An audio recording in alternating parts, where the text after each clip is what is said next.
Hello my cine chums and welcome to week 33 of the 2023 Weekly Movie Challenge, where every week we issue you a challenge to watch a movie that meets certain criteria.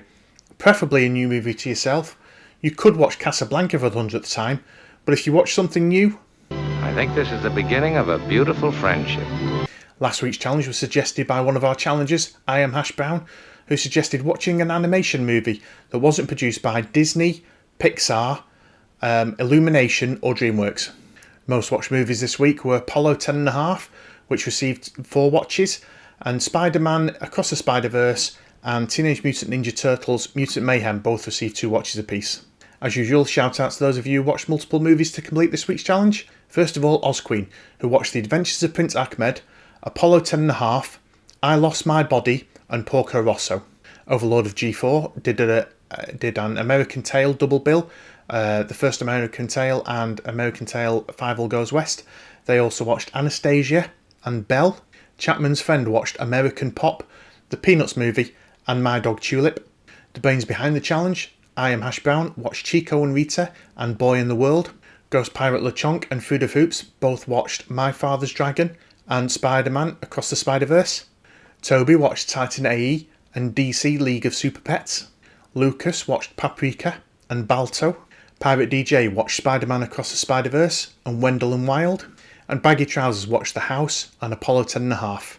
And I myself watched Superman Red Son, about what would happen if Superman had landed in 1940s Russia.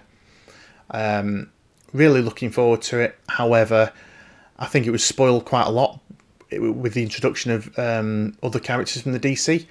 So I didn't think it needed Lex Luthor and Lois Lane to be married.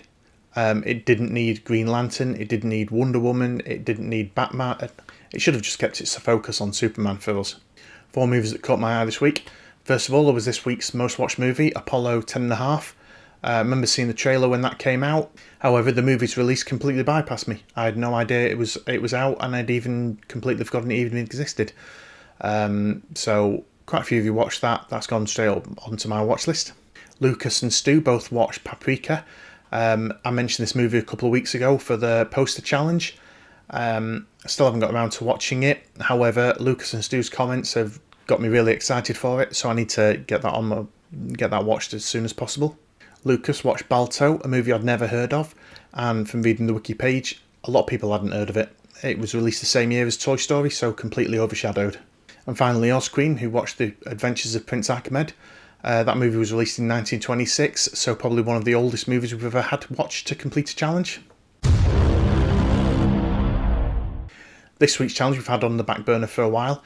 However, Dave Ratcliffe messaged us with an almost identical challenge this week, so we've decided to run with that. Your challenge this week is to watch a movie that contains a place in the title. So, for example, a city or a road or a state, a country, etc. Either real or fictional. In the video description, we'll link to a Letterboxd list that Dave sent us. That Letterboxd list only focuses on movies that have an exact place name in the title. So, for example, Gangs of New York isn't on that place name. However, it would certainly count towards this week's challenge. As always, a couple of recommendations or some ideas of what we might be watching this week.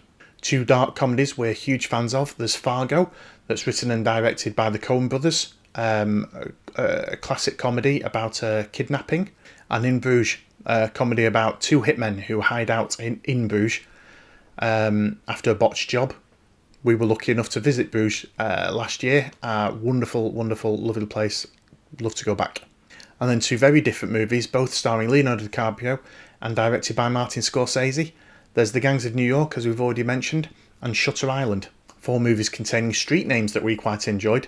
First of all, there's 21 and 22 Jump Street, which are fun updates to the old TV series. 22 Jump Street in particular contains one of the greatest ending sequences we've ever seen on film. David Lynch's Mulholland Drive will leave you wondering what on earth you just watched, and then have you going back to watch it a second time. Arlington Road is a taut thriller about a man who suspects his neighbour's up to no good. And there's more than a few Nightmare on Elm Street movies you could watch for this challenge. So 4 movies we've not watched that we might consider for this challenge. First of all, there's Damien Chazelle's Babylon. It looked a fun trailer, however, over 3 hours, been struggling to find time to watch something that long. And then there's Once Upon a Time in America, which is nearly 4 hours. So if we watch either of those, we'll probably have to split it over 2 nights. There's Munich. That's one of the few Steven Spielberg films I haven't watched, so this week is an ideal opportunity to watch that. Or I might watch the gambling movie The Cincinnati Kid, starring Steve McQueen, who is someone that I definitely need to watch more movies from. So let us know in the comments below what you're going to be watching this week to complete the challenge, whether it's something off your watch list, something we've already mentioned, or whether you've got some ingenious outside of the box thinking. As always, please give our video a thumbs up if you enjoy our challenges. And on that note, thanks for watching, good luck with the challenge, we'll see you next week.